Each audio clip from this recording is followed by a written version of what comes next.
Good morning, ladies and gentlemen. Welcome back to Loose Change. It's your boy, The Show Off, and this is We the People, Part 5. First of all, take a minute to like and subscribe to my page. I hope everybody shares this video because this is a big one. Ladies and gentlemen, today we're going to talk about the competition that exists between black men and black women, all right? So let me start here. I got a question for the ladies. Ladies, with the conversation being what it is, and so much about men getting into their emotions and connecting with themselves emotionally and being more outright with emotion and more or less asking us to think more like you. Ladies and gentlemen, ladies, actually, simple question.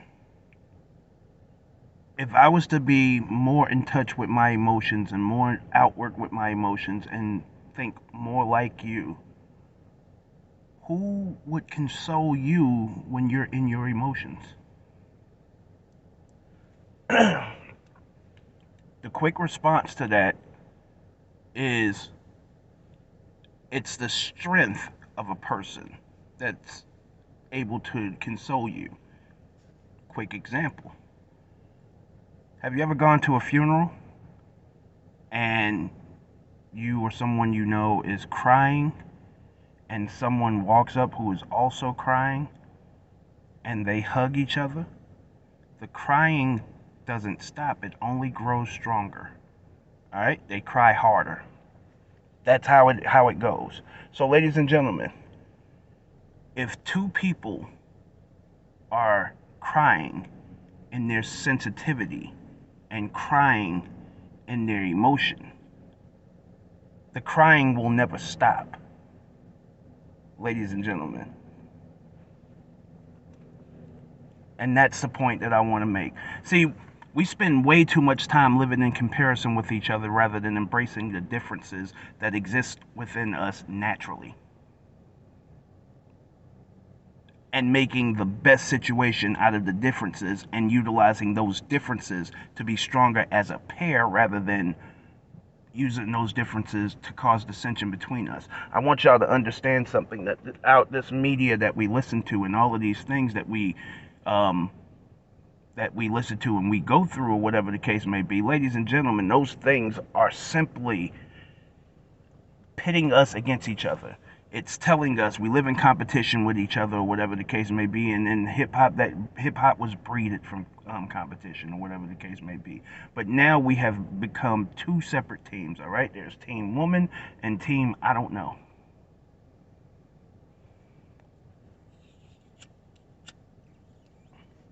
And in Team Woman, you seem to lose all sight of reality. Therefore, you can't have a real conversation about what the hell is going on around you.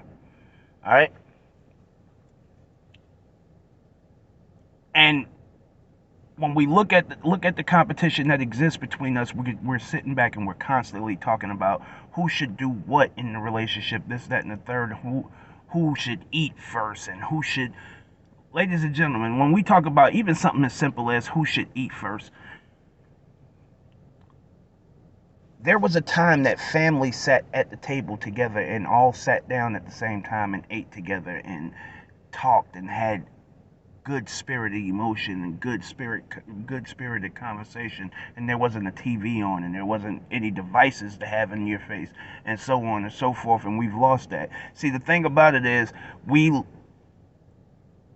men are expected to be a traditional component while women look at tradition and the tradition of women and shun that, as if the role that women played traditionally is somehow less, but less important than the role that they seek to play right now. And unfortunately, the role that you seek to play is the same role that men played back in the day, because that is breeded out of this notion that has been put out there by the media that you should, need to, and can do it alone. Now, the problem that comes with that is, as you are doing things alone, you live in anger because you're mad about it.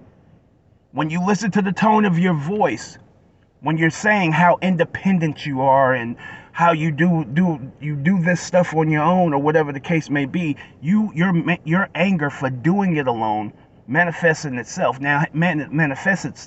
So now when you look at how you're doing shit and you look at it, you know it wasn't meant for you to do it that way. That's why you are out emotionally, outward emotion. You show outward emotion to having to do these things. Now, ladies and gentlemen, if we're willing to have the whole conversation, we're willing to have the whole conversation, because we could say that black men leave these situations or whatever the case may be, but there are some black men that leave these situations and leave women whispering in the wind and having to do it alone. And then there are some women who insist on it because it has become a badge of honor. Now, dudes, you are not going to get off scot-free in this, because, ladies and gentlemen, like I said, there are guys who assist in this situation more so by fucking doing the shit that they do or whatever the case may be. But when I say we have to have the whole conversation, there are also guys who get pushed out.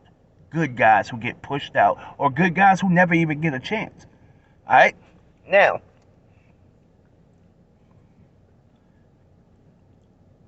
fellas, when we sit back and now we see these women coming out with these uneven expectations, we have to realize that there are a few guys out here who push this and support this. And what I mean by push this and support this, they are enablers. All right?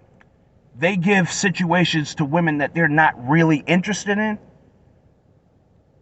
to have them thinking, oh, I'm dating a dude who does this and that and the third, but that guy never saw a future with you, so it's okay for him to do it temporarily with you. All right, so generally when he switches up and he changes, he probably can't do it anymore consistently, ladies and gentlemen, generally. And that's not always the case. Some people just got it like that. But what happened was, when I talk about the traditional and how it's shunned, there's no respect for this no more. There's no respect for the coming to work. There's no respect for, see, our grandmothers and great grandmothers and so on and so forth. If we go all the way back to the 1920s until the 1960s, where black people were actually flourishing. If we go back into the times where we're talking about Black Wall Street, and where we were actually really truly flourishing on a level that people couldn't handle that. If we go back and talk about those times, black women respected the work ethic more than the money, ladies and gentlemen. They respected the effort more than the money. So she played her part and played her role at home, because that's what it is. Now, unfortunately, as times have changed, we've gone through several periods of inflation, the roles have changed and the things that are needed have changed. And what we failed to do is fully adjust. What we want to do is we want to take the best parts. We want to take the worst parts of what tradition is that don't match up to what life is today, and we want to keep those things in place. And that's what has happened. So now we bump heads because we don't think alike, or whatever the case may be, and we don't believe alike, and we don't move alike, and we just sit back and go back and forth about what we think the world should be all the time.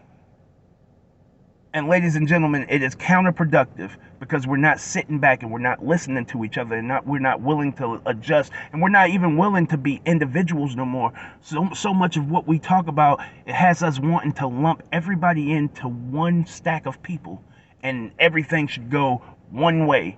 And that's not the way that it goes. You will sit down and have a conversation with a group of people who have nothing to do with your happiness or whatever the case may be, and they can have more influence on your life, your household, what's going on in your household than anybody who lives in your household. And where does that leave you? That leaves us arguing with our partners. That leaves us black men having to argue with black women. That leaves all of the competition aspect of us is destroying us, because we're sitting back and we're going back and forth about a whole bunch of nothings. Ladies and gentlemen, who should eat first in the household? Should you feed your man first? Most women don't even cook no more. Let's be honest, y'all. Most women don't even cook no more. So it's not about who should feed if you should feed your man anymore. If your man can cook and you can't cook, then that's how it needs to be done. It is what it is. Now you and your partner, you need to find somebody that fits that mold. And it is what it is. And then you and your partner should be able to discuss how things go in your household, not sit back and have a powwow with people who aren't contributing to your life and they're telling you you should think like me and you should move like me, because things that you do aren't going to be like that person. And some of the things that they do won't match up with the person that you're with. But it leads to dissension and competition between each other. Now, why are we competing with someone that we are in a relationship with? We still trying to live this separate lifestyle while we're with people. We're still trying to do all of this stuff. You want to be, once you get into a relationship, you still want to be independent. And the whole purpose of being in a relationship is so you can take the stress off of each other and be relationships, marriage, boyfriend, girlfriend, all of those things are dependent on duty. Therefore, if you stop valuing the worst, the fucked up shit, if you stop valuing the shit that doesn't matter, and you start valuing the effort that someone is putting into you, you might actually get somewhere and actually look at a person and appreciate that person and be able to show that person that you appreciate them by doing something other than fucking them, doing something other than spending money on them. You might be able to show that person that you appreciate them, and then we might have flourishing marriages, flourishing families, flourishing love, flourishing respect. I'm out. Show off.